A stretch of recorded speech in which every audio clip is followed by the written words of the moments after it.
Hello, everyone. It's Aliza Rose, the business mystic. How are you doing today?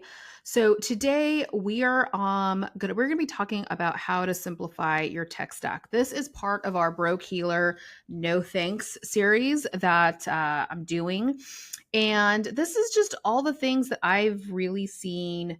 Um, Spiritual entrepreneurs, hidden experts, all these things that women tend to do that overcomplicate things.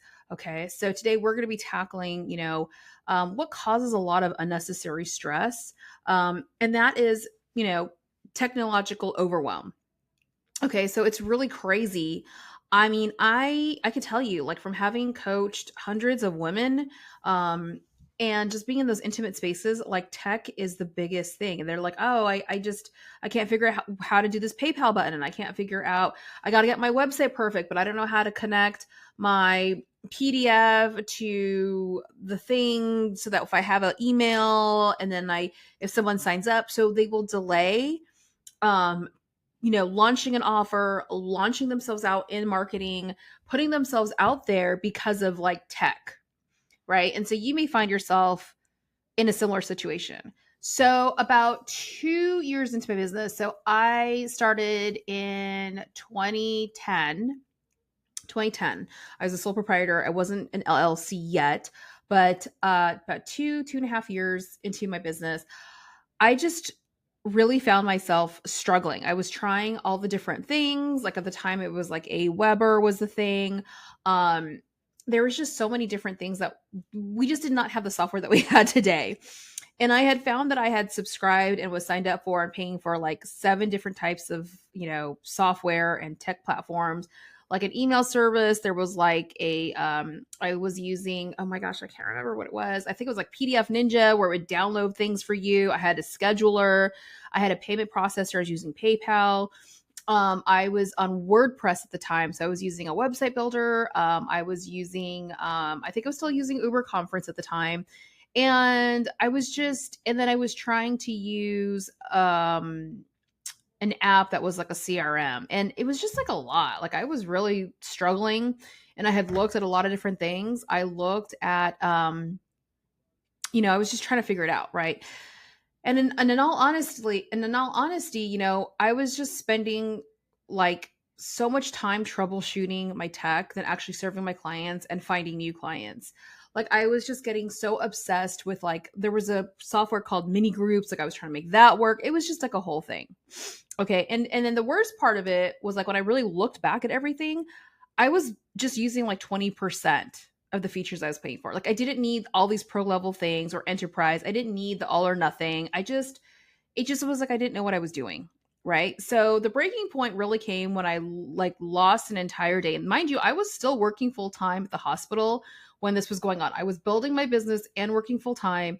And I had taken a day off from work, used PTO to like get some things done. Right. And I literally lost that entire day trying to get like WordPress to connect with, I think it was the scheduler. I was trying to get things to connect in that way, because I had saw a business guru, like someone I'd really admire, like, oh, you just go to their website, you click this thing, and it took them to their scheduler, and then they could pay right there. And it was just, oh my gosh, y'all, I was just so frustrated. I was like in tears that evening. I was literally crying. I called my husband. I was so frustrated. And so I just made like a really radical decision. I was like, you know what? I'm not going to let tech rule me. And it was like literally ruling me. Like, it was just taking over everything. And I'm like, I didn't like, this isn't what I want to do. Right. So I basically came down to what became a version of the minimal viable stack. Like, what is the minimum software stack I need to run my business and make money? So I researched, I did a lot. And I'm one of those people, like, I'm super slow. Like, I have like that fear of like, oh my God, if I cancel it, I might need it. So it wasn't like all of a sudden overnight I figured this out. It took a little bit of some time. Okay. So 2014, I had discovered, a client had told me about Simplero, and she showed me, she's like, hey, here, I'll add you as an admin person. Just go play around in there and see if you like it. And so I did. I checked it out. And then I think that was like December of 2014, and then January of 2015, I signed up for Simplero. And so it was like an all-in-one. I just wanted something that automatically generated passwords for my people when they signed up for my courses. I wanted something to send out the automatic email receipts. I wanted email to be in one place. I wanted links to be easy. I wanted them to just do like everything, right? So at the top, so I signed up for Simplero to be all my backend payments, memberships, courses, shopping cart, email provider, email newsletter provider, all the things. And I still, at that time, I still had my website being hosted by Squarespace because I was like, oh my God, WordPress is just too much. And I need something that is beautiful and not ugly out of the box. So I did Squarespace and Simplero for a very long time. Since then, I had moved my website to Simplero. So Simplero 100% runs like everything. I run my business 100% on Simplero. But because of those decisions, I literally have saved thousands of dollars, hundreds of dollars every month, and thousands of dollars overall in the course of my business because it's like things were so simplified, right? Like if I have something go down, like I'm just looking for one type of specialist. I don't need someone who can make these things, like all these different things, talk to each other. So, and yes, I am an affiliate for Simplero, but it's just like it's helped me make money. Okay. So the bottom, so the core teaching of all of this, right, is that many of my hidden experts, many of my spiritual entrepreneurs really fall in the trap of like tech complexity. That's what I'm calling it, for like a couple reasons, right? So like number one, there's always that fear of missing out of the perfect solution. You're on Instagram, you see someone on their podcast and they're talking about like, oh, this is the email list software. This is the app. This is the thing. And you feel like I need to do that too, because if I sign up for their software, somehow through osmosis, I'm going to have their success too. Okay. So there's that thing that we do.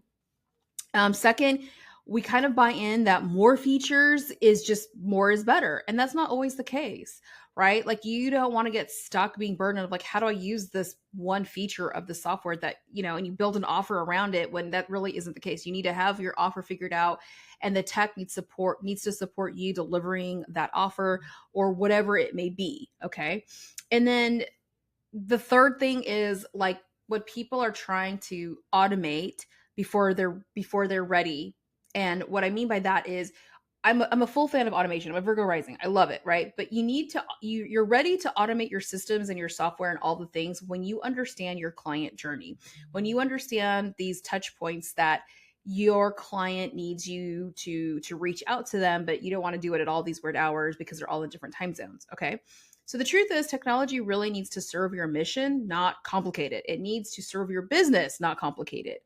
And so you have to recognize that every platform that you add to your software stack creates another learning curve. You're going to have to figure out how to use it, right? Because you could hire people to do that, but you do have to at least know some basic understanding of how the software works. It's going to add another monthly expense. It's going to add a potential point of failure where if the things aren't connecting, it's not talking, it's Mercury retrograde, you didn't do your interface, your webhooks correct or something, it's going to be a place where something could break down. And then of course, it's just like another system to maintain, another thing that you've got to pay attention to and watch, right? Like, let me know. So it gets really super frustrating. Okay. So, and the thing about this is that, a lot of you, okay, you need to understand that simplicity is what creates space. Simplicity is what creates sales. The easier it is for you to be able to market, promote, and deliver on your services, the easier it's going to be for you to make money. Okay. And when we're talking about the space, we're talking about connection, your creativity, mental space, and then of course, like the actual service, right? So it's important that as you're choosing your technology, you're being intentional with it and you're choosing it based on your needs for your business and your personality, not what all the influencers are saying, not what you're seeing on what you see is popping off on Instagram or Pinterest or YouTube, whatever. What is going to work for you? For me, like as of the time of this recording, it's like Showit is like boss babe everything. Like the websites are beautiful, the templates are beautiful. Kit is an email service provider that everybody loves. Thrivecart is the thing that everybody loves. And it's like, oh my gosh, like salivating. But it's like, you know what? That's 3 different softwares, 3 different things. I don't want to deal with that. I use everything for Simplero. Simplero, can I custom code everything on Simplero for my website to look like a show website? Sure, but my website's not like, that's not what's making my money. That's my business card, right? And Simplera does a great job even of having a shopping cart of their sales pages. They do great with their email delivery. So it's like one place, one login, one bill.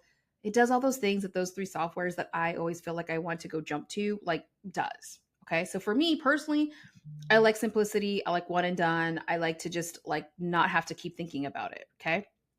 So the biggest takeaway for today is I really want you to focus on what is the minimal viable software stack you can create for your business.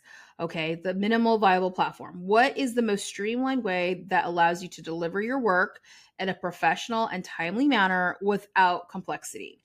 Okay. Because you don't want to be burdened and buried underneath all your software stack. That's not what it's there for. So here's we're gonna distill it down. I swear, like the Virgo rising in me loves this episode, and like everything else is like, oh, this is like it's got spirituality and pricing.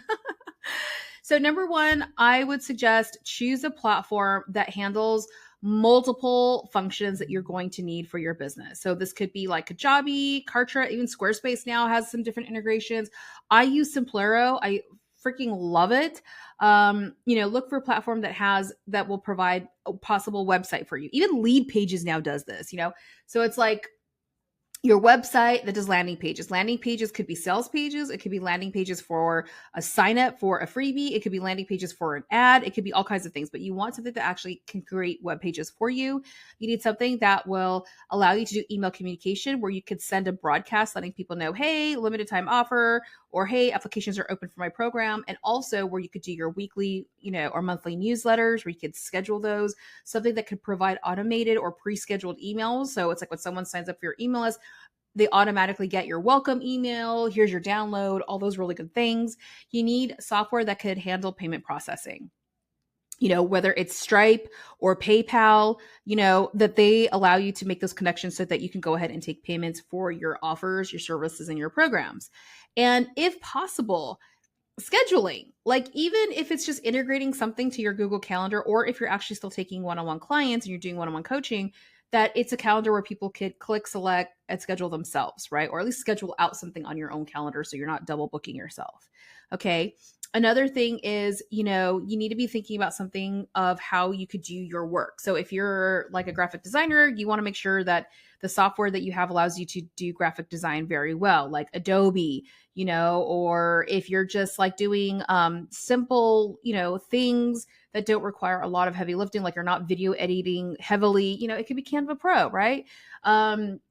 If you're doing asynchronous coaching, like you have Loom or Zoom, or I use Zoho, for my conferencing if people need to come meet, right? You also need to think about storage solutions, like you need to be able to store your resources, your recordings, course materials. This could be Dropbox. This could be Google Drive. This could be Wisteria. It could be a lot of things. So, you need something that could do these basic functions that you're going to need to have for your business because you need to store it somewhere, right? And the key thing is you want to choose a platform that feels intuitive to you, that feels easy, that it's kind of like, yes, there is going to be a learning curve, but it's actually like once you kind of get the hang of it, it's enjoyable for you. You don't want to be like every time you log into your software, you want to be like, I hate my life, right? Because if you're going to be like that, you're not going to use it. So don't keep paying for it. Okay. So it's important to commit to learning how to use your software and how to use it well than to just keep jumping from like shiny software solution to another, which is really prevalent in our industry. Okay. So it's really super important that you pay attention to these type of things and that you